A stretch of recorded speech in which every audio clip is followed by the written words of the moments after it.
오늘 담대한 투자 시간에서는 아무래도 이 실적 시즌인 만큼 실적 관련한 주가, 그 관련 종목 볼만한지 반등 나올지 아무래도 실적이 시장 안에서 가장 주요한 포인트, 모멘텀이 되기 때문에 점검을 좀 해보려고 합니다. 매경 이코노미의 박수호 기자 모셨어요. 어서 오십시오. 네, 안녕하세요. 네. 실적이라는 키포인트가 네. 오늘의 주제인데 네.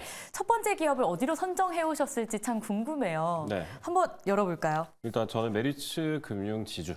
네. 지금 저는 이 회사는 제가 기자 생활을 시작하는 시점부터 네. 계속해서 보던 회사이기 때문에 그래서 이 상장하고 나서도 그렇고 지금 계속해서 이 메리츠 금융지주가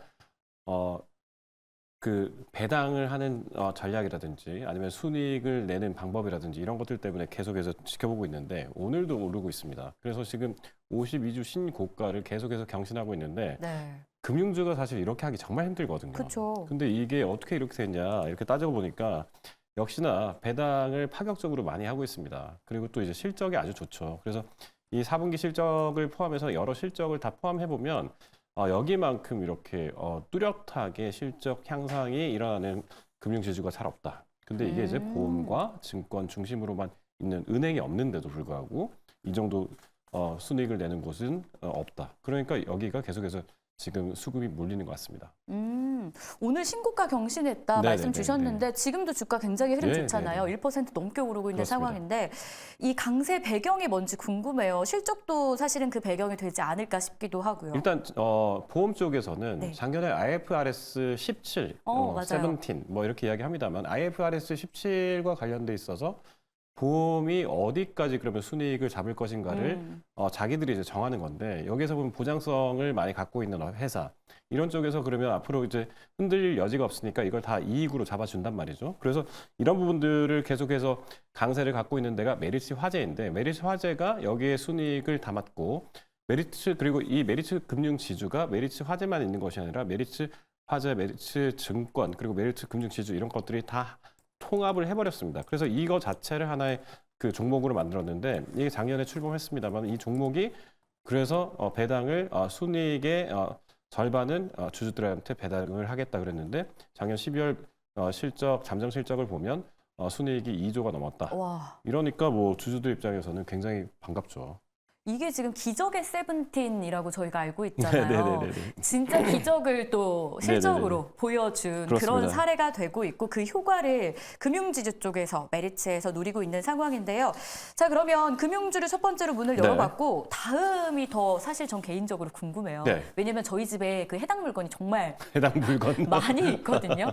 뭐 수영복이 네. 저는 조금 네네. 많이 있는데 배럴 네. 한번 볼게요. 이 기업 특징이요. 실적이 적자였다가 흑자 전환을 했어요. 이렇게 네. 실적 반전 배경 뭐였을까요? 일단은 뭐 적자가 장난 아니었어요. 그러니까 2021년에는 생각해 보시면 네. 배럴을 하면 일단 래시가드 이런 맞아요. 이런 걸로 굉장히 유명한 회사인데 이 수영복에는 래시가드 2021년에 팔렸겠습니까? 당연히 코로나19 때니까 당연히 어려웠겠죠.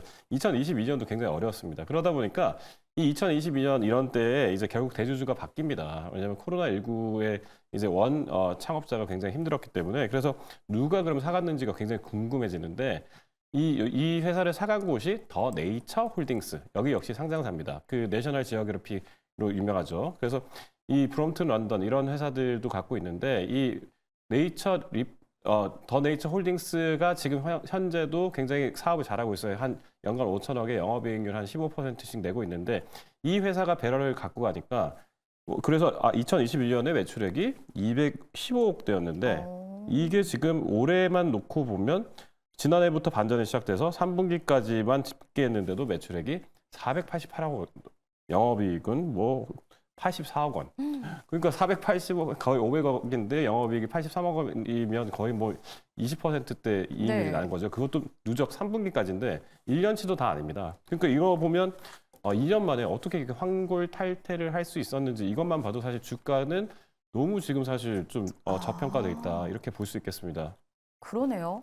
참 실적이 이렇게 잘 나오면 주가가 따라가는 게 네네네. 당연지사인데 네네네. 좀 아쉬운 흐름이 주가에서는 나오고 있습니다. 앞으로의 흐름은 어떨지도 궁금한데 사실 S레저 경쟁이 계속 네네. 격화되고 있는 네네네. 상황이잖아요. 이 경쟁에서 배럴이 이길 만한 어떤 강점이 있겠습니까? 일단 저도 이제 아이가 그 초등학생인데 생존 수영이라는 게 이제 의무화가 됐어요. 맞아요. 학교에서 네네. 필수더라고요. 네, 그래서 이제 수영을 다 해야 됩니다. 그래서 이 배럴이 굉장히 머리가 좋게 여기에 생존 수영 키트 같은 걸 만들어서 와. 이게 히트 상품이 됐습니다. 그래서 이게 굉장히 좋았고요. 그다음에 그 대한 수영 연맹과 계속해서 그 교류를 하고 있으면서 한국 그 대표팀을 계속 후원하고 있는데 우리가 어떻게 됐습니까? 그 후원한 대표팀이 작년에도 그렇고 올해 또 이제 네. 파리 올림픽도 있는데 굉장히 지금 성적이 좋게 나오고 있잖아요. 그러다 보니까 이 배럴 특수가 지금 일어나고 있어서 그런 점에서 좋고요. 지금 겨울이잖아요. 그러면 이제 4분기 또 올해 1분기 좀 안 좋을 것 같은데 제가 그래서 물어봤어요. 아, 이게 이제 여름에만 바짝하는 그런 회사 아닙니까? 그랬더니 아, 그런 게 아닙니다. 요새 그렇지 않고 일단 그 겨울에도 다 수영을 열심히 하려는 특수가 있고요.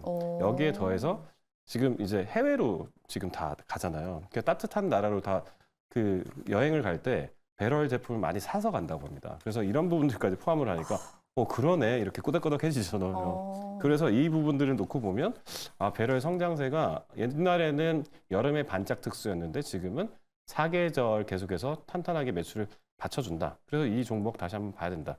이렇게 정리할 수 있겠습니다. 이 수영이 여름에만 국한된 게 아니고 사계절을 네네네. 특히 뭐 어린이들 대상으로도 네. 이 빈틈을 제대로 공략하는 그러게요. 네네. 이 강점을 가지고 있다. 주가도 한번 지켜보도록 하겠고요. 다음은 조선주 상황도 한번 보겠습니다. 긍정적인 전망에서도 주가는 좀 지지부진한 흐름을 보였어서 바닥을 찍은 것 아닌지라는 이야기들이 사실 시장 안에선 좀 있거든요. 근데 가장 중요한 포인트는 사실 수주잖아요. 조선은 네네네. 어때요? 수주 뭐 지금 2023년에 수주가 거의 날개를 달았다 이런 평가를 받고 있죠. 왜냐하면 그 환경 규제 때문에 사실 그 LNG선을 네. 새로 무조건 이제 국제 바꿔야 규격에 되는. 맞춰야 되니까 그 LNG선은 그럼 누가 제일 잘 만드냐? 한국이 제일 잘 만듭니다. 네. 그래서 이제 연초에도 뭐 암모니아선 뭐 이런 것들 다 저기 막 최근에 수주 이야기 계속 나왔는데 LNG선뿐만 아니라 암모니아선 그 운반선 이런 거 수주가 계속 나오는데 이런 것들이 다 LNG까지 나중에 암모니아선을 만들어 놓으면 LNG선으로 바꿀 수가 있대요. 그러다 보니까 암모니아선 수주 이야기까지 나오는데 이런 것들을 다 포함하면 각 조선사 지금 현재 빅3 그리고 크게 보면 빅5 국내 조선사의 일감이 3, 4년치가 이미 확보가 돼 있습니다. 네. 그러니까 이러다 보니까 앞으로 더 괜찮지 않냐. 지금이 바닥이다 이런 이야기 계속 나오고 있는 거죠. 그러면 빅5 중에서 유난히도 삼성중공업이 탑픽으로 계속 좀 이름이 거론이 되더라고요. 네네. 그럴 만한 이유가 있지 않을까 싶은데 삼성중공업 모멘텀 뭐라고 보세요? 예전까지만 해도 그 삼성중공업이 그 수주해 놓은 게 조금 비싸게 수주했기 때문에 그래서 이제 저평가가 됐다. 그러니까 그런 것들이 근데 그런 것들은 이제 그 여러 면에서 충당금 이런 걸 쌓아놔가지고 그런 것들을 좀 떨어내긴 했거든요. 그러고 나서 이제 원년이 됐습니다. 2023년에는 그런 이제 리스크들을 조금 덜고 그래서 이제 추가 수주를 이제 열심히 하고 있는데 여기 보면 이제 그 고선가 물량 그러니까 그 2023년 초에 페트로나스 ZLNG 네. 여기랑 같이 이제 고선가 물량을 수주해서 그러니까 고부가 가치 선박을 좀 크게 많이 수주를 해놨다. 이게 가장 이제 그 증권가에서 높게 생각하는 부분이고요. 컨테이너선은 약간 수주가 감소한 부분이 분명 있습니다. 그럼에도 불구하고 이제 고부가 가치 다른 선박 그 LNGC 같은 경우에 25에서 27척 이렇게 탱커 약 6척 또 해양 플랜트 각 상하반기에 한 1기씩 수주할 것으로 예측하고 있다. 이런 것들만 놓고 보면 그러면 이제 앞으로 그 수주 물량이 이제 5, 6년치가 되는 거죠. 네, 그러니까 이런 부분에서 봤을 때 돈 되는 거 많이 수주해놨고 또 앞으로 수주할 것도 다 오래될 거. 그렇게 보면 좀 양질의 이익이 나지 않을 것인가 이렇게 보기 때문에 삼성중공업 탑픽주로 많이 꼽고 있습니다. 무엇보다 고부가 가치 수주에서 네네네네. 선전을 해주고 있는 삼성중공업, 조선주 큰 그림까지 이야기 들었고요.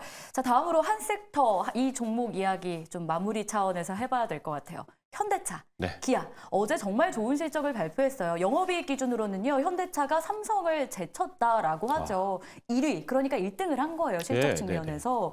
배경이 뭐였는지도 궁금하고 다만 주가는 또 약세입니다. 네. 어떻게 지금 평가되고 있습니까? 자, 일단 영업이익이 15조 1천억 원대니까 엄청나게 높아진 거죠. 그래서 이런 것만 놓고 보면 야, 역대 최대다 이러는데 주가가 오늘도 그렇고 조금 밀리네. 어제는 그래도 좀 주가가 올랐지 않습니까? 네. 왜냐하면 그 배당안이 나와서 파격적인 배당을 해준다고 하니까 어제는 주주들이 굉장히 좀 열광을 했는데 그럼에도 불구하고 지난 한 달간만 놓고 보면 사실은 현대차, 기아차 모두 사실 슬금슬금 떨어진 상황입니다. 그래서 이거 왜 이렇게 역대급 실적이 이제 떨어지지? 그러니까 이게 피크 아웃이라는 표현 아시죠? 네. 그러니까 그 정상에서 이제 내려올 일만 그쵸. 남았다. 그래서 이 자동차 특히 이제 현대차, 기아차가 작년에 굉장히 수주를 잘하고 또 이렇게 수출도 잘했는데 이게 이제 여기까지가 아닌가라고 하는 증권가의 분석이 좀 있어요. 그리고 작년만 해도 괜찮았는데 올해는 좀 전기차가 힘들 것 같다. 이런 이것 때문에 여러 가지로 좀 증권가에서 안 좋게 보는 것 같습니다. 다만 자동차주 피크아웃 우려는 또 꽤 됐었기 때문에 네네네. 주가 앞으로 좀 지켜봐야 될 것 같고요. 축하할 일은 또 축하하면서 잘 누렸으면 좋겠습니다. 박수호 기자와는 여기서 인사 나눌게요. 고맙습니다. 네, 고맙습니다.